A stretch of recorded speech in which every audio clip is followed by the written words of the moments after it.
And then this is the first real open courtyard we've actually come into out here in the Harem. Whereas I really expected there to be more of these.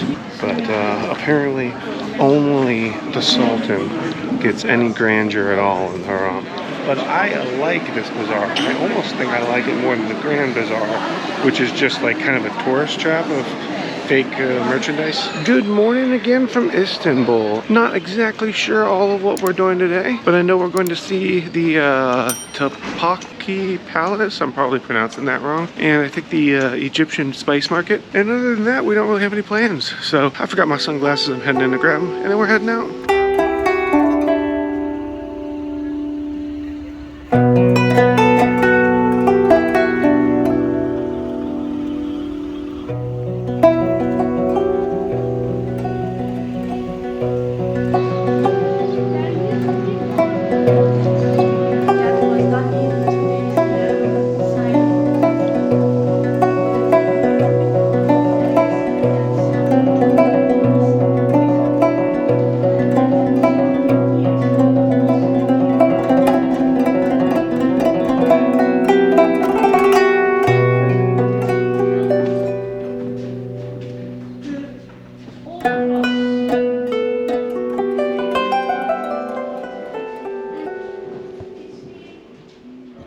We're currently in an old church here in the Topkapi Palace that is apparently the oldest building here. About 1500 or so years old, was built as a church, and surprisingly was never converted into a mosque. Instead, it was converted into an armory to house the military's weapons. They even still got a big cross up there on the partial dome. And then later becoming an archaeology museum, which has now been migrated to the new museum. Now it is just this big, massive birdhouse, because there are many birds in here. There are crows and pigeons and seagulls. There are even some parrots up there, which kind of surprised us. Wasn't expecting to see something like that here.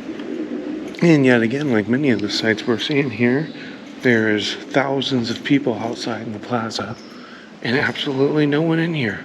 But it is a cool old church.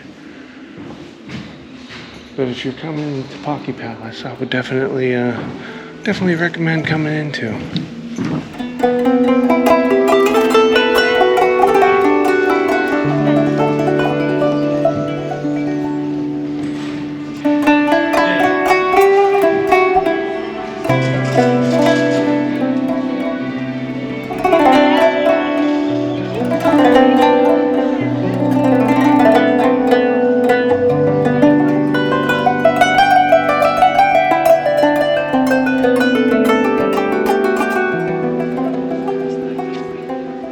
So when you are coming into the Topkapi Palace, to enter the grounds itself, it is free, because the first courtyard area is considered like a public park. But to get into any of the other stuff, you're paying.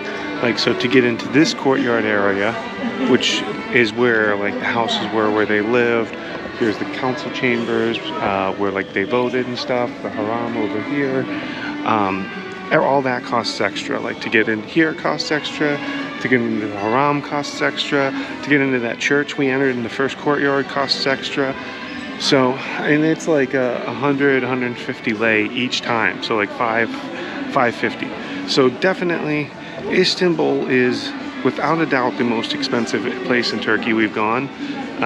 And like somewhere like this, definitely she's trying to milk the money out of you. I kind of would rather just pay a fee at the beginning, make it a little bit more, and then let us get into everything versus charging for every little area.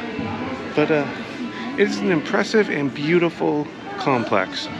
So I'd recommend coming in here, especially if you can budget yourself like 15 or so bucks, 15, 20 bucks to come in here. You can probably see everything. So we're entering into the Imperial Council Chamber right now. It's very gaudy.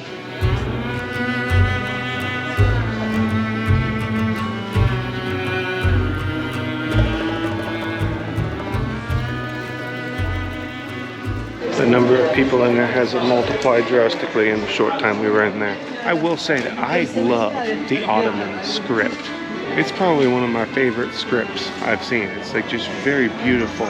It's included in the normal entry into this portion.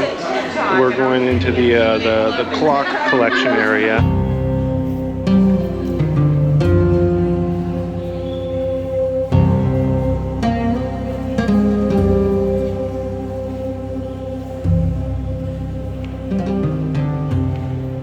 We have exited the clock room, and there are a lot of people, and I wanted to get good shots with my phone because this is just too wide to appreciate the extreme detail on some of those clocks and watches. None of us are watch clock people. I don't ever wear anything. It feels weird to me. But those are works of freaking art in there. They are gorgeous, beautiful, and detailed.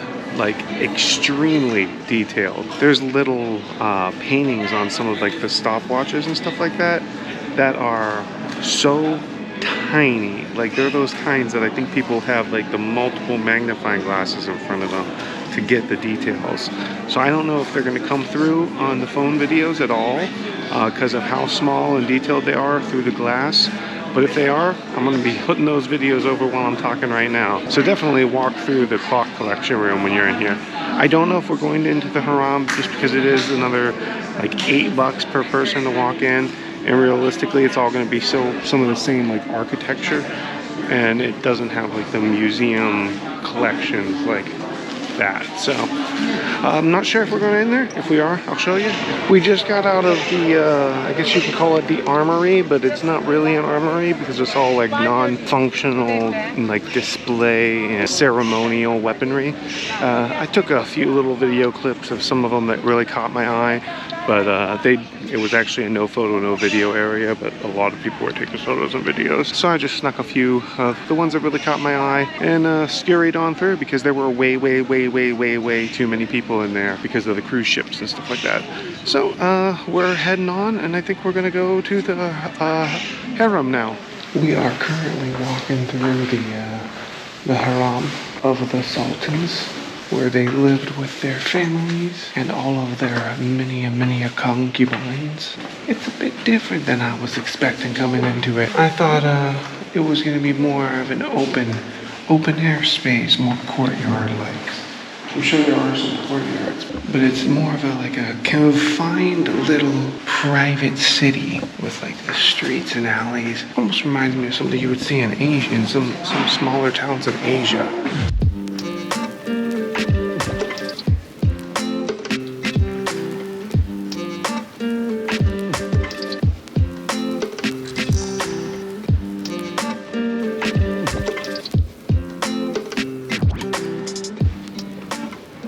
Blocked off area here that wraps around and then leads down this super steep road right here. Went down to the stables for the horses, but they got it blocked off and we aren't allowed down there no more.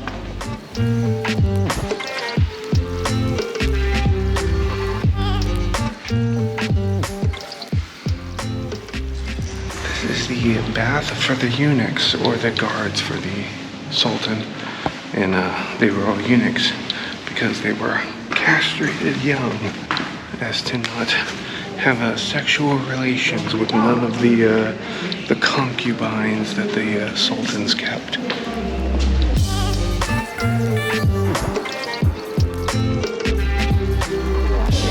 It's like that.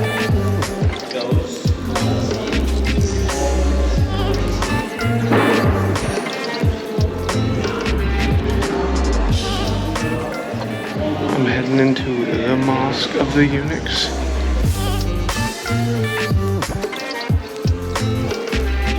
It's mostly just a big square room with more of these.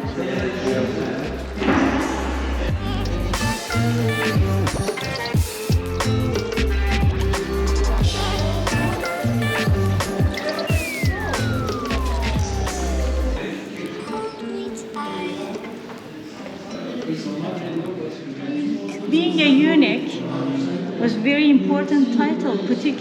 Chief eunuch was very important title among them, because the chief eunuch would be the third most powerful person in the harem section after the queen mother, sultan, and him. The theological school, the restaurant we went yesterday, was built one of the chief eunuchs from Topkapi Palace.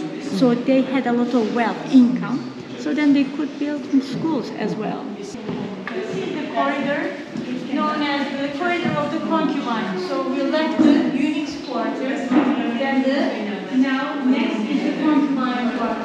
The marble table on the side you are seeing where they kept food to serve different neighborhoods in the Harem.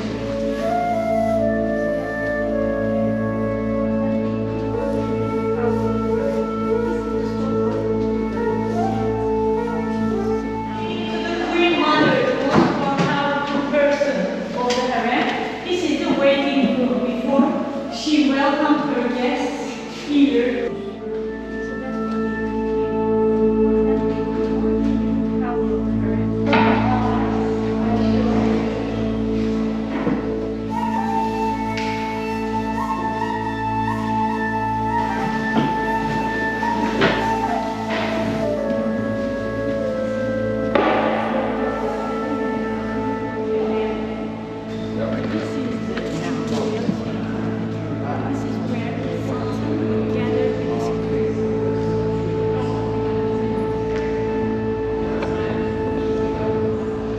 Now this room is more like what I was expecting more of this place to be, just grand and beautiful.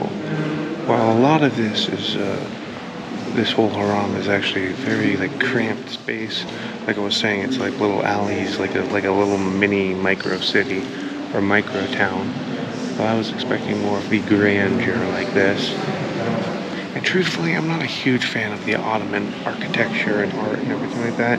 Even the tile work, I don't really like the floral designs. It's a little too basic, especially when you're considering it next to like the old Roman and even Byzantine, like with their mosaic work and all that.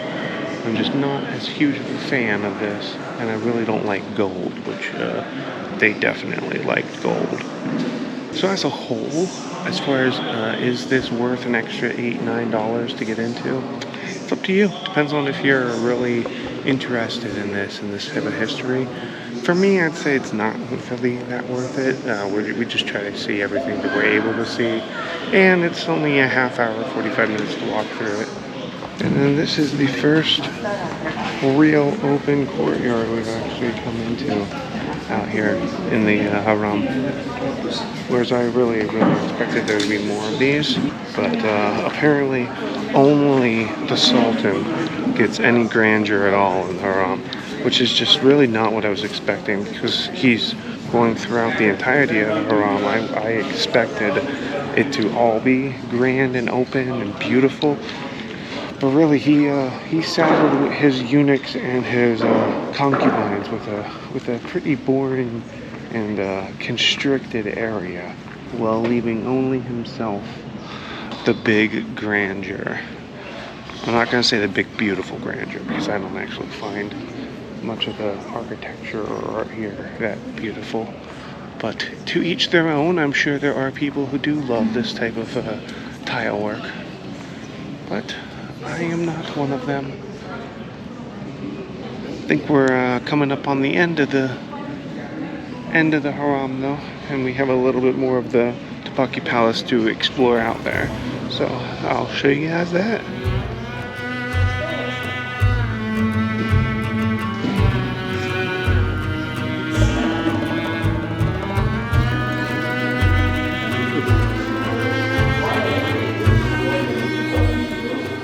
I think it's funny they have multiple photography and video not allowed, like with even mobile phone signs, like when you're going into most of the areas, and they completely ignore that. Like everybody's taking photos, video. None of the guards care. I think what they mean is no flash, but they put no doing it at all.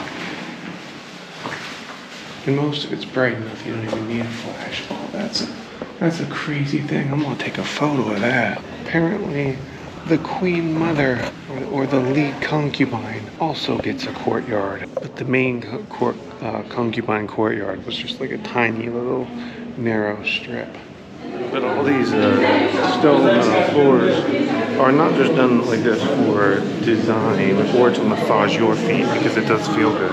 It's actually for the horses, which makes sense. They got a little better traction for that than just on the straight up flat marble.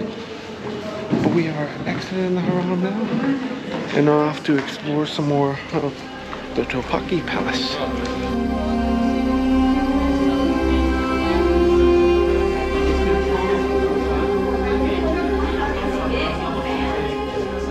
That bed is like two California kings put together. I just saw that skull and crossbones while we were walking by, and I was like, their skull and crossbones looks so happy, it's even smiling. We're heading out to grab me sister now, and then I think heading back in here to see the old library. They also have some religious relics in there, but ain't none of us religious, and we've already seen our fair share of relics. This tree here is so cool. It's like unrolling itself. She said that as they get older, they get like hollow inside. And this one's like 4+ years old. It is a cool looking tree. Well, it's not a massive collection of book library, but it has some very nice, comfy reading areas. And this isn't that old of a library either. This is only the 17th century AD, whenever they got the printing press here. It's pretty though.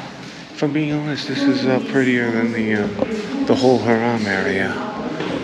But it's also because they also stole some of the old Roman columns and things like that to decorate / support. They call them recycling the columns, but it's a steal of them. I'd rather see them in their original spots.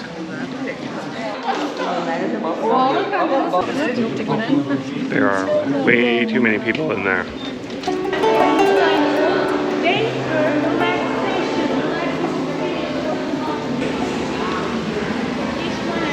Now this is flooring.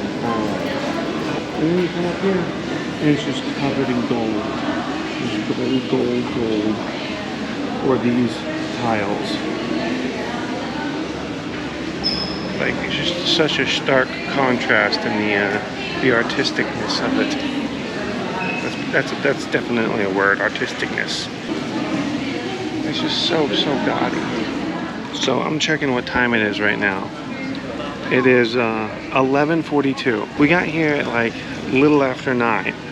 So in 2.5 hours, this place went from barely anybody to thousands and thousands of people. So if you want to come here and you want to explore this palace, definitely come first thing in the morning and try to get through as much as you can before the cruise ships really start filling up the place. Because I'm pretty sure that's where most of the large groups are coming from, are the cruise ships. This is the first wall I've actually seen with the tile work. I've actually liked it all though.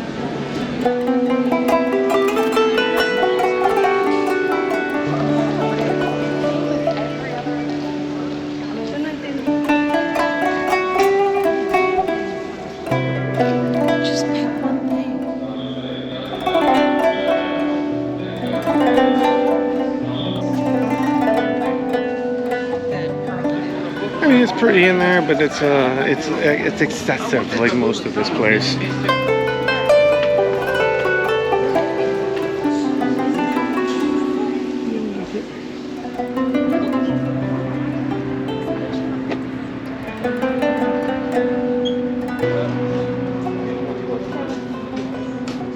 We are heading into the kitchen area of this palace. Legitimately prefer this without all the gaudy tiles and just the grand size and all those blue and green tiles everywhere else. Right when I say the thing about the gaudy tiles, I come over to this side and they have some. Well, this room was where like the cooks slept. It has now just been converted into a little museum, and now we're coming into the main palace kitchen area, not just for confections. That one is cool. Oh, look at the red beer. That's actually beautiful.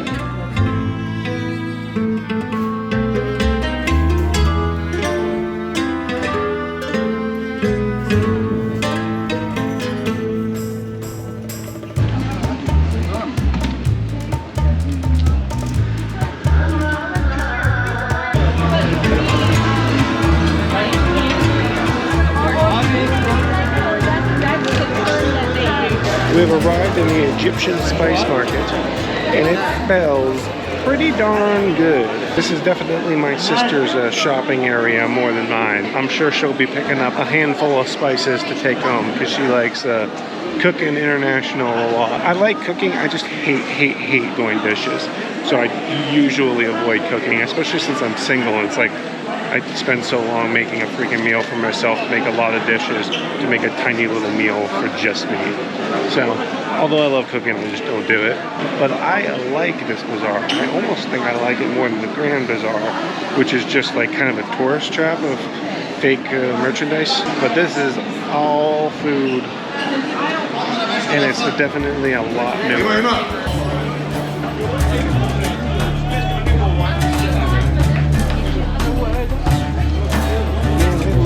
Sugar syrup, don't they?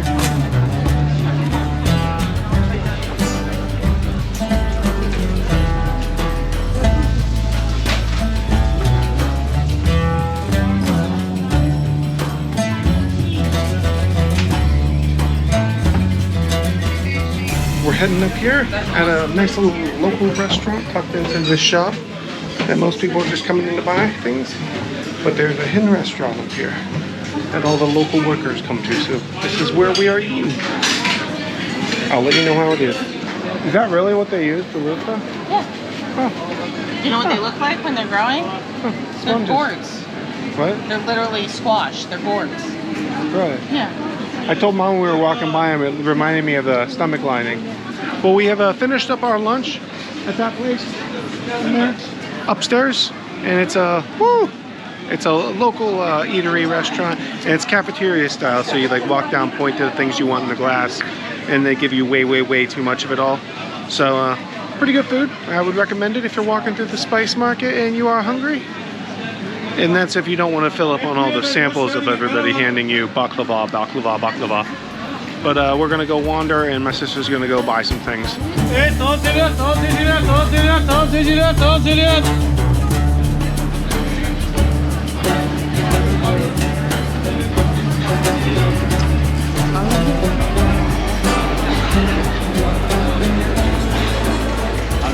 Mango tea, blackberry tea, menthol tea.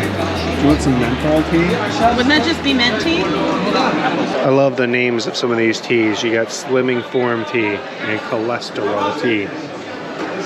And all these are the blooming flower ones.